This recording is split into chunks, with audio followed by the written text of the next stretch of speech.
Deuxième partie de Cinémag. Et dans cette deuxième partie, voilà, je vous en parlais tout à l'heure, nous avons la chance d'accueillir un autre réalisateur. Cette fois-ci, il est documentariste. Il s'appelle Michel Perrin. Bonjour Michel. Bonjour. Michel, vous venez nous voir parce que ce dimanche 18 janvier à 15 h, vous allez venir présenter votre nouveau documentaire, Une belle rencontre, Loire en forêt. Un film, voilà, comme son nom l'indique, là c'est l'avantage que tout est dans le titre, Michel, qui va mettre en valeur notre territoire, en tout cas un territoire qui est assez proche du nôtre. Comment elle est née, cette idée de faire ce documentaire? Eh bien, en fait, ça fait que 3 ans que je suis dans le forêt. Donc, quand je vais dans une région, j'aime bien tout regarder, tout visiter et surtout filmer. Donc, j'ai filmé pendant 3 ans et puis à un certain moment, je me suis dit que c'était vraiment très intéressant, que ça valait le coup d'en faire un film. Bien sûr. Et donc ça a duré jusqu'en décembre 2024 mon stop, je dirais, et après j'ai mis la pédale d'accélérateur en 2025 avec tous les contacts nécessaires et puis les recherches au niveau historique. C'est ça, parce que la particularité de votre film, c'est qu'il y a aussi bien de très très belles images sur la Loire, sur la nature, que sur tout le patrimoine bâti, et surtout avec un jeune historien qui va nous accompagner, pas tout le film, mais une bonne partie du film, pour nous expliquer qu'est-ce que c'est ce qu'on est en train de voir. Effectivement, en cours de tournage en 2025, avec tous les contacts, eh bien, j'ai rencontré un jeune passionné de patrimoine et d'histoire qui a fait des études très importantes à la fac de Saint-Étienne. Et c'est rare de trouver quelqu'un aussi passionné et disponible et aussi jeune.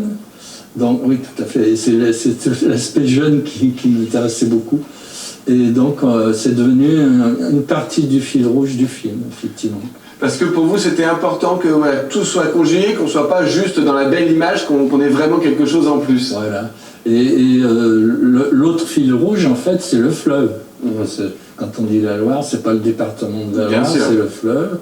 Le fleuve qui traverse le forêt en utilisant 2 marches, la marche du premier barrage, le barrage de Grandjean, et le second avant Roanne, en fait. Ça fait 2 marches. Le barrage de Villeray, effectivement. Et certains prétendent que le forêt était un lac à une époque qui est loin de nous. Voilà. Bon, même si aujourd'hui, avec les barrages, effectivement, la Loire est un peu moins violente qu'à l'époque, en tout cas.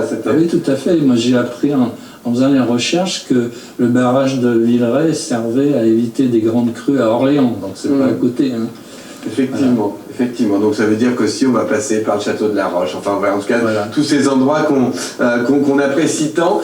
Qu'est-ce qui vous plaît, vous, justement, Michel, dans le fait de filmer tout le temps? Parce qu'au final, vous filmez tout le temps. Voilà, exactement. Alors j'ai commencé à acheter ma première caméra, j'avais 16 ans, c'est comme je dis souvent, je suis tombé dans la marmite en fait. Et voilà, donc ensuite j'ai eu une période un peu creuse avec tous les films pellicules, parce que je suis un peu un ancêtre là-dessus. et j'ai redémarré avec le montage numérique dans les années 90 en fait. Voilà, et donc j'ai beaucoup d'expérience à ce niveau-là. Et là, ça a ouvert aussi beaucoup de portes, finalement, ce numérique. Et puis aujourd'hui, même en termes de matériel de tournage, tout est moins lourd, tout est plus facile d'accès aussi. On a beaucoup d'avantages maintenant au niveau des documentaires, parce qu'on peut utiliser des grands capteurs et se permettre de faire du cinémascope. Parce que moi, je suis très attaché à faire du cinémascope pour que les spectateurs sortent des formats télévision pour voir des grands écrans en fait. C'est ça, on va au cinéma, on va vivre une vraie expérience, mais vous êtes l'un des rares documentaristes à tourner en scope, parce que c'est plus compliqué aussi à mettre en place. En tout cas, ce qu'on peut voir aujourd'hui, c'est que le public est au rendez-vous. Voilà, le film est sorti en fin d'année 2025. Il tourne quasiment toutes les semaines dans des cinémas. Vous l'accompagnez beaucoup et c'est un carton total. Oui, tout à fait. On a dépassé en décembre les 2000 spectateurs. Donc c'est très satisfaisant à ce niveau-là. En local, hein, c'est ça quand même qui est très important. Alors, parce que là, on est sur des chiffres pour du documentaire que beaucoup déjà de documentaristes nous envieraient à l'échelle nationale. Hein, tout à fait. On ne bénéficie pas en plus des communications nationales. Bien sûr. Effectivement, oui, tout à fait. Quand vous voyez des salles pleines à craquer, certaines où on refuse du monde, ça veut dire que vous avez tapé juste au final quand voilà, le métier de documentariste, c'est un métier où on est quand même beaucoup seul, même si voilà, parfois on a l'équipe de tournage, on peut avoir un historien qui nous accompagne, mais mine de rien, on passe quand même beaucoup de temps seul, et au tournage et au montage surtout. D'un seul coup, on arrive, boum, devant des salles, et puis là c'est plein, ça veut dire que ce qu'on avait réfléchi, c'est ça, c'est ce que les gens attendaient. Et c'est la récompense, puisqu'en fait, je ne sais pas dans le cas de tous les documentaires, mais là en l'occurrence c'est un documentaire indépendant, sans subvention.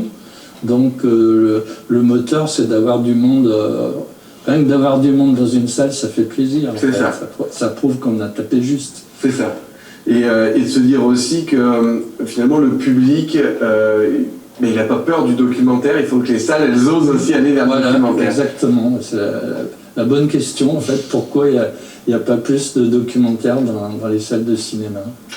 Qu'est-ce que vous aimez aller regarder, vous, en salle de cinéma, Michel? Est-ce que vous arrivez encore d'ailleurs à aller regarder des films au cinéma? Alors moi je suis un gros consommateur, je vais à peu près 2 fois par semaine au cinéma. Alors comme je suis à côté de Feur, je suis un gros client du cinéma de Feur, qui est un beau cinéma tout neuf. Tout à fait. Et qui a des salles assez grandes. Moi j'aime bien quand il y a une grande salle à grand écran. Ça veut dire que tout type de film, vous allez un peu regarder. Je ne vais pas voir les films d'action. D'accord. Bon, je ne suis pas le même public qu'un public de jeunes peut-être, ou de films américains par exemple. Mais oui, j'aime tous les genres de films à part ça. Y compris les documentaires. Y compris les documentaires.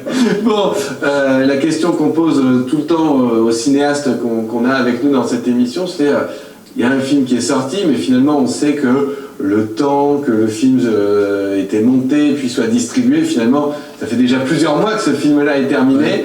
Bon là on l'a compris, vous avez une grosse tournée, vous emmenez beaucoup le film avec vous, mais est-ce qu'il y a déjà d'autres projets qui sont en route, peut-être commencés ou en pré-production? Alors on avait prévu déjà, avant de passer à la première, 4 projets.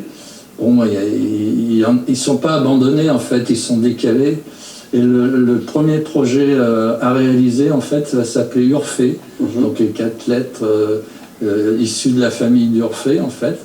Et ça concerne, cette fois-ci, on va dépasser le forêt, puisqu'on retrouve des Urfés dans le royaume de France, au niveau des rois de France, Louis XIV, François Ier. On retrouve des traces des Urfés en Italie, et même au Canada, puisqu'il y a un des membres de la famille Urfé qui a été fondateur de baie d'Urfé dans le Québec. D'accord. Au Québec. Donc vous allez aller nous retracer cette histoire de cette famille d'Urfé. Tout à fait. Tout à fait. Oui. Bon voilà, ça sera passionnant. Pour dans quelques mois, voilà. Je ne crois pas tout de suite. Je ne crois pas qu'il sorte en 2026. C'est ça. Plutôt 2027. Pas tout de suite, en tout cas, on vous recevra évidemment avec plaisir. Allez à la rencontre du public, comme ça va être le cas ce dimanche 18 janvier à 15h au cinéma Léal à Charlieu. C'est quelque chose qui vous enrichit, qui est un service après-vente de la réalisation. Oui. Comment vous le vivez, vous? Oui, très bien. Alors au bout d'un moment, ça fait c'est peut-être un peu pénible parce que ça fait trop de ça. Mais ça veut dire que ça marche. Oui, ça veut dire que ça marche. Mais la rencontre avec le public, c'est très, très bien. Humainement, c'est très intéressant, très, très sympa. Et puis finalement, c'est un moteur aussi pour la suite. Est-ce qu'on y pense d'ailleurs au public quand on est en train de tourner, quand on est en train de monter? Oui, moi j'y pense tout le temps. Je pense à la réussite par rapport au public, tout à fait, oui. C'est quelque chose d'important aussi. Oui. Bon, et ben en tout cas, on va se quitter en regardant la bande-annonce de votre film.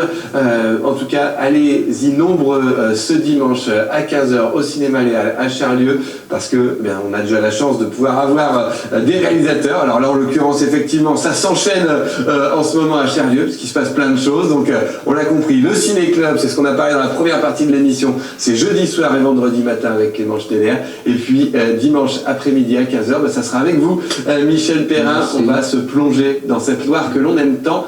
On regarde la bande-annonce. Merci infiniment d'être passé par Brigade TV. À très vite. Merci. Et bien maintenant la bande-annonce et puis ensuite la pause. Et on se retrouve pour la troisième partie de Cinémax. Ça sera avec Paul Giraud pour parler de Sous l'écran la page, le festival qui revient lui aussi très vite. À tout de suite.